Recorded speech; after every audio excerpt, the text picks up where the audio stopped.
Hola, bienvenida a este espacio, El Sostén del Alma. En este episodio vamos a ver cómo encontrar el camino de regreso a Dios cuando sientes que le has fallado, usando una de las oraciones más profundas de la Biblia.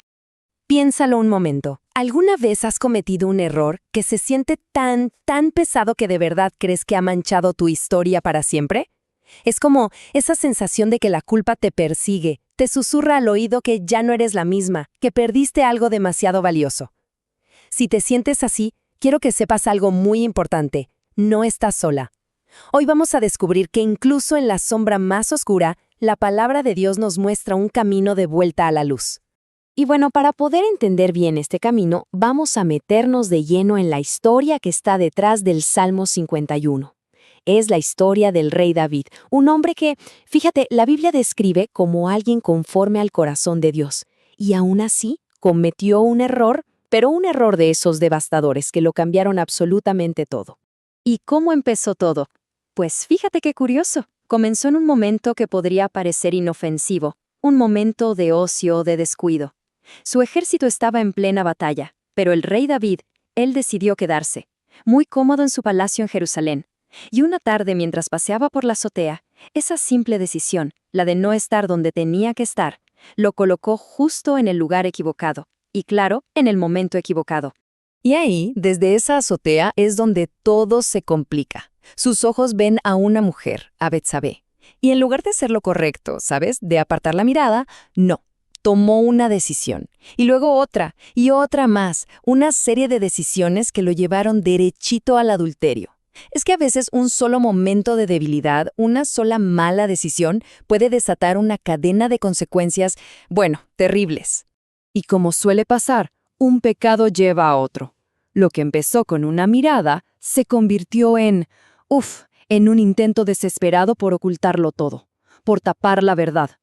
Para encubrir su pecado, David llegó a planear, imagínate, la muerte del esposo de Betsabé, Urías, uno de sus soldados más leales.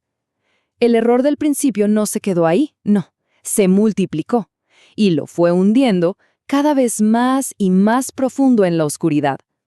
Pero, y aquí está la clave de todo, Dios lo ve todo. Y Dios no lo iba a dejar ahí, hundido en su engaño. Envió al profeta Natán para confrontarlo, para mostrarle la verdad. Y cuando David por fin se dio cuenta de la magnitud de su falta, su corazón se quebró, se rompió por completo. Y es de ese corazón roto, de ese dolor, que nace esta oración tan increíble, el Salmo 51. Ahora bien, la oración de David es como una clase maestra sobre cómo hablar con Dios con total honestidad. Nos enseña el lenguaje del verdadero arrepentimiento y te da las palabras exactas para esos momentos en los que sientes que no sabes ni qué decir. Escucha bien cómo empieza. Dice, «Ten piedad de mí, oh Dios, conforme a tu misericordia. Conforme a la multitud de tus piedades, borra mis rebeliones. Lávame más y más de mi maldad y límpiame de mi pecado». Fíjate bien en esto, es clave. David no empieza diciendo, «Yo merezco», o «Señor, si hago esto otro, perdóname». No. Su único argumento, su única base, es quién es Dios. Es súper interesante que David usa 3 palabras distintas para describir lo que hizo. La primera es rebelión. Con esto, él reconoce que su pecado no fue un simple descuido, ¿sabes? Fue un acto voluntario. Fue cruzar una línea que Dios había trazado muy claramente. Una rebelión deliberada contra su rey. La segunda palabra que usa es maldad. Y esta va todavía más profundo, Va a la raíz del problema. No se trata solo del acto en sí, sino de esa inclinación torcida que hay en nuestro interior, esa naturaleza caída que nos empuja a fallar. David admite que el problema está en su propio corazón.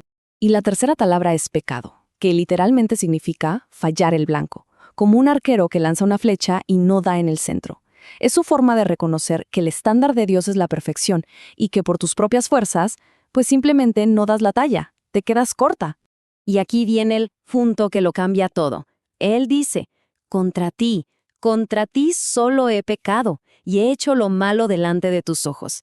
A ver, claro que su pecado dañó a Betsabé, a Urías y a toda la nación, pero David entiende la verdad fundamental.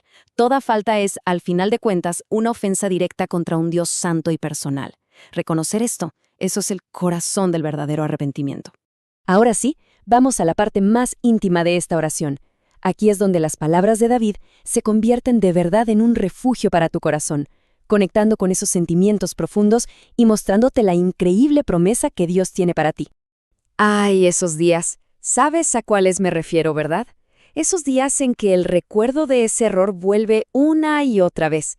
La culpa es como una sombra que te sigue a todas partes, recordándote tu falla, haciéndote sentir indigna. Pues quiero que sepas que la Biblia entiende perfectamente ese sentimiento. Mira cómo la palabra de Dios le pone voz a lo que sientes. David dice, porque yo reconozco mis rebeliones, y mi pecado está siempre delante de mí. ¿Te das cuenta? Él vivió con su pecado siempre delante de él, como atormentándolo día y noche.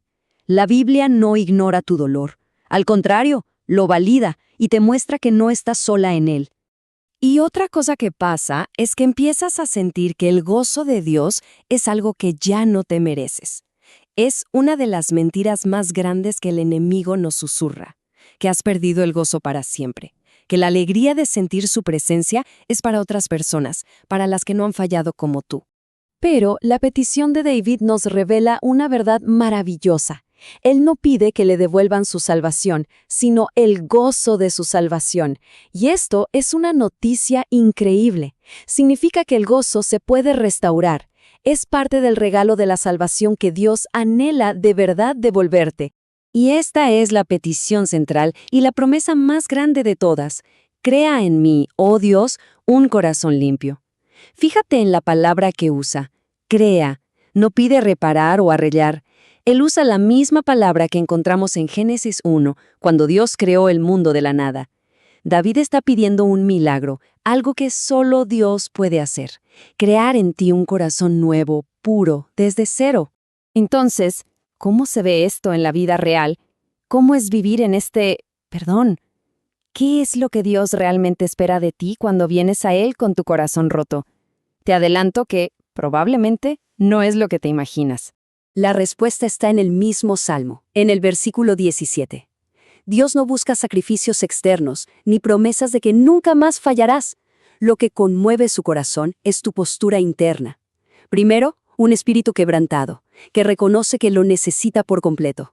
Segundo, un corazón contrito, de verdad arrepentido. Y tercero, un corazón humillado, que admite que no puede sola. Un corazón así, dice la Biblia, Él nunca, nunca lo va a despreciar. Quizá estás escuchando esto y piensas, sí, pero mi error es demasiado grande, mi mancha es demasiado profunda, esto no es para mí.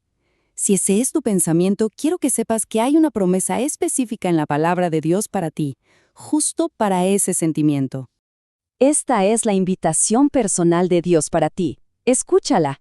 Venid luego, dice Jehová, y estemos a cuenta. Si vuestros pecados fueren como la grana, como la nieve serán emblanquecidos. No importa cuán profundo sea el color de tu mancha, Él promete lavarla y dejarla más blanca que la nieve. Su capacidad de perdonar es infinitamente más grande que tu capacidad de fallar. Él te llama a venir así como estás y a confiar en la obra de Cristo Jesús para hacerte limpia. Si estas palabras resuenan en tu corazón, te invito a que hagas tuya esta oración. Ahí donde estás, puedes decirle, Señor, reconozco mi falta delante de ti. Te pido perdón. Por favor, crea en mí un corazón limpio y renueva un espíritu recto dentro de mí. Vuélveme el gozo de tu salvación. En el nombre de Cristo Jesús. Amén. Dios te bendiga. Hasta la próxima.